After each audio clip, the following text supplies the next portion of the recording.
শ্রী শ্রী রামকৃষ্ণ কথামৃত প্রসঙ্গ প্রথম ভাগ স্বামী গুরু মহারাজজি।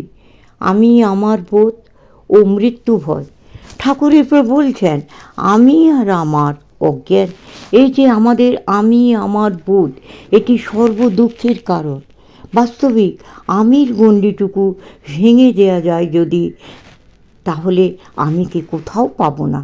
একমাত্র তিনিই আছেন, এই অনিত্য বস্তুর আড়ালে রয়েছেন তিনি।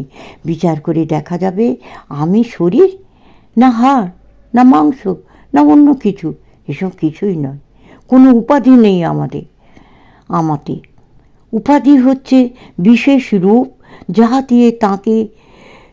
দিয়ে তাঁর থেকে আমরা নিজেকে পৃথক করেছি। দেহ, মন, ইন্দ্রিয়ের ধর্ম আত্মাতে আরোপিত হচ্ছে। আমি স্থূল বা কৃশ, এই কৃশতা হলো দেহের ধর্ম, আত্মাতে আরোপিত হলো। বলছি আমি অর্থাৎ আত্মা স্থূল বা কৃশ ইত্যাদি। সেই রকম ইন্দ্রিয়ের ধর্ম, মনের ধর্ম আত্মাতে আরোপিত হচ্ছে। এগুলি আত্মার ধর্ম নয়। আত্মার পাপও নেই, পুণ্যও নেই, সমস্ত গুণের দ্বারা অপৃষ্ট তিনি। ঈশ্বর দর্শন হলে বিচার বন্ধ হয়ে যায়, সেখানে বিচার আর আসে না। প্রত্যক্ষ যেখানে হয়েছে সেখানে প্রশ্ন আসে না। ঠাকুর বলছেন ঈশ্বর লাভ করেছে অথচ বিচার করছে, তাও আছে। জ্ঞান লাভের পরও কারো বিচার থাকে অপরের জন্য, নিজের অনুভবকে অপরের গোচরে আনার জন্য। বিচার করে করে সেই তত্ত্বকে তাদের মধ্যে প্রবেশ করাবার চেষ্টা করেন। শঙ্করাচার্য প্রভৃতির বিচার ছিল অপরকে সেই তত্ত্বে পৌঁছে দেওয়ার জন্য। কেউ ভক্তি নিয়ে তাঁর গুণগান করছেন, ঈশ্বর লাভের পরও নাম গুণগান করছেন তাকে আস্বাদ করার জন্য। এইসব উপলব্ধির প্রকাশ যদি না থাকে, তাহলে সাধারণ লোকের পক্ষে তাঁকে জানার কোনো উপায় থাকে না। তাঁদের অন্তরের আনন্দের বাহ্য প্রকাশ যদি না থাকতো, তাহলে মানুষ সে আনন্দের অনুমান পর্যন্ত করতে পারত না। ঠাকুর বলছেন তিনি সব হয়েছেন, তবে মানুষে তাঁর বেশি প্রকাশ।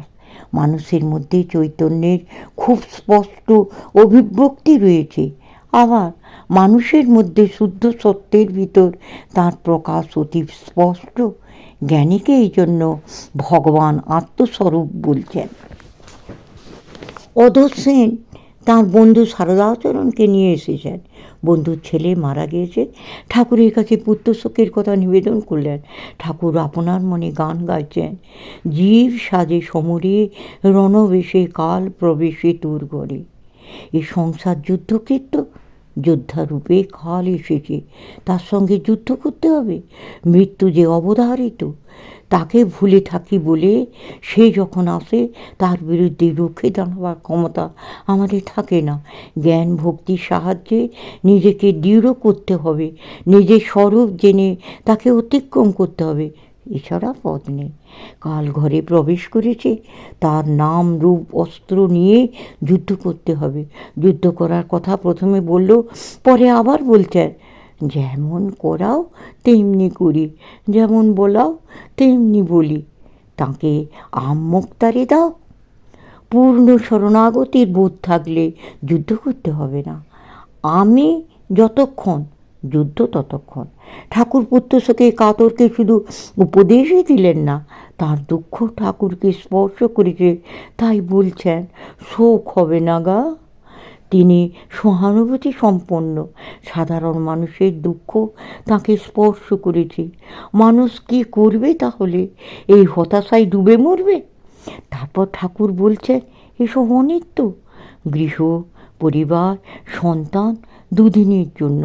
জগতের অনিত্যত্ব বোধ হলে দুঃখ থাকে না। জগৎ শব্দের অর্থ যা চলে যায়, নশ্বর, যা অবশ্যম্ভাবী, তার জন্য দুঃখ করে কি হবে? ঈশ্বর সৃষ্টি, স্থিতি, প্রলয় তিনটি কাজ করছেন। মৃত্যু আছে, প্রলয়ের সময় যখন সব ধ্বংস হয়ে যায়, কেবল সৃষ্টির বীজগুলি মা কুড়িয়ে রাখেন। নতুন সৃষ্টির জন্য। ক্ষুদ্র গণ্ডির মধ্যে আমরা আবদ্ধ, তাই গণ্ডির ভিতরে কিছু হারালেই আমরা অধীর হয়ে উঠি। সমস্ত বিশ্বে কিছুই থাকবে না। এই বিশ্ব একটি বুদবুদের মতো, তার চেয়ে বেশি স্থায়ী নয়। জল থেকে বুদবুদ ওঠে, একটু থেকেই নিঃশেষ হয়ে যায়। এই জগৎও যেন অনন্তকালের একটি বুদবুদ, দুদিনের জন্য উঠেছে, আবার তাতেই লয় পাবে। একথা আমরা ভাবতে পারি না। কালের স্রোতে কুটোর মতো মানুষ ভেসে যাচ্ছে, কখনো দু চারটে একসঙ্গে হচ্ছে, আবার একটু পরে বিচ্ছিন্ন হয়ে কে কোথায় চলে যাচ্ছে। আমরা কুটোর মতো স্রোতে ভাসছি, তবুও সুখ স্বপ্ন দেখছি। আলাদা হয়ে গেলেও আবার এক হব, এই কল্পনার দ্বারা দুঃখকে ভুলবার চেষ্টা করছি। কিন্তু এটা পথ নয়। অনিত্যকে অনিত্য বলে স্বীকার করে নেওয়া এবং বস্তুকে বাস্তব বলে মেনে নিয়ে মনকে সরল করা, এই হচ্ছে উপায়। সম্পূর্ণরূপে বাসনা ত্যাগ করতে পারলে, আমি আমার বুদ্ধি ত্যাগ করতে পারলে, নিজের ক্ষুদ্র গণ্ডিকে ভেঙে দিতে পারলে আর কোনো দুঃখ নেই। অনিত্য জগৎ অনিত্যই থাকবে, আমার তাতে কিছু ক্ষতি বৃদ্ধি হবে না। এই ভাবটি দৃঢ় করে রেখে মানুষ যদি সেইভাবে আত্মস্থ হতে পারে, তাহলে তার কোনো ভয় নেই। সে মৃত্যুকে অতিক্রম করে, সে তখন নিত্য শাশ্বত, অজেয়, অমর। মানুষ যখন জানবে সে অমর, মৃত্যু তখন তার উপর আধিপত্য করতে পারবে না। তমেব বিদিত্বা হতি মৃত্যুমেতি নান্যঃ পন্থা বিদ্যতেহ নায়ু। তাকে জেনেই মানুষ মৃত্যুকে অতিক্রম করতে পারে, এছাড়া পথ নেই। সমাপ্ত।